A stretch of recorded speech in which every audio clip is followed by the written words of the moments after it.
everybody!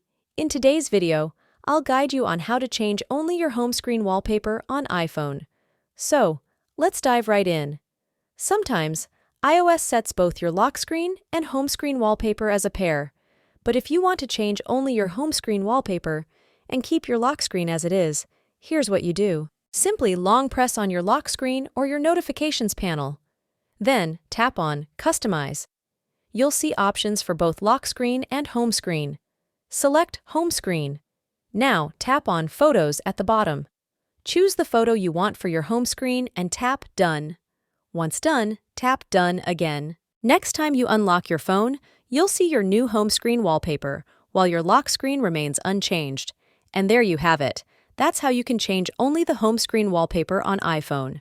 If you found this tutorial helpful, like, share, and subscribe for more tips. See you next time for another exciting tutorial. Until then, happy exploring!